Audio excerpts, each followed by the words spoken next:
தேவ ஜனமே, victory gospel search விடுதலையின் சுவிசேஷ சபை வழியால் உங்களுக்கு கிருபையும் சமாதானமும் உண்டாவதாக.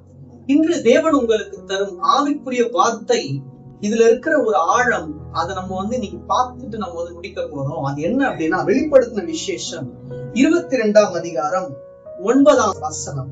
அதற்கு அவன், நீ இப்படி செய்யாதபடிக்கு பார், உன்னோடும் உன் சகோதரரோடும் தீர்க்கதரிசிகளோடும் இந்த புஸ்தகத்தின் வசனங்களை கை கொள்ளுகிறவர்களோடும் கூட நானும் ஒரு ஊழியக்காரன், தேவனை தொழுது கொள் என்றான். இதை யார் சொல்றதுன்னா, யோவானுக்கு இந்த வெளிப்படுத்தின விசேஷத்தில் உள்ள ரகசியங்களை தேவன் மூலமாய் தேவன் தூதன் காட்டுகிறான். அந்த தேவ தூதன் சொல்லக்கூடிய வார்த்தைகள் தான். ஏன் அப்படி சொல்றாருன்னா, இந்த மேல் வசனத்தை நம்ம வாசிக்கலாம்.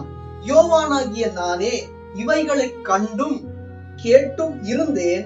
நான் கேட்டு கண்டபோது இவைகளை எனக்கு காண்பித்த தூதனை வணங்கும்படி அவன் பாதத்தில் விழுந்தேன். அப்ப நம்ம உலகத்துல இருக்கவங்க யார் பாதத்திலையும் விழக்கூடாது, யார் காலிலையும் விழக்கூடாது. நாம் விழ வேண்டுமானால் ஆண்டவராகிய இயேசு கிறிஸ்துவின் பாதத்தில், அவர் காலில் மாத்திரம்தான் நம்ம விழ வேண்டும். அத தூதரே என்ன பண்றாரு, தெளிவா சொல்றாரு.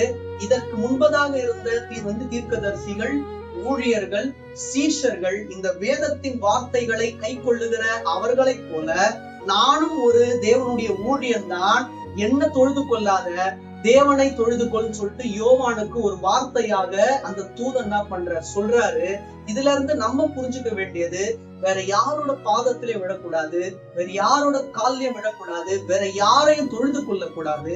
ஆவிக்குள்ளானவர்கள் தேவனுடைய பாதத்தில் விழுந்து அவர் காலிலே நாம் இருந்தால் தேவனை தொழுது கொள்வோம். தொழுது கொண்டு நித்தமுமாக அவரையே ஆராதிப்போம். தேவன் தாமே இந்த வார்த்தை மூலமா உங்களை ஆசீர்வதிப்பாராக. ஆமென்.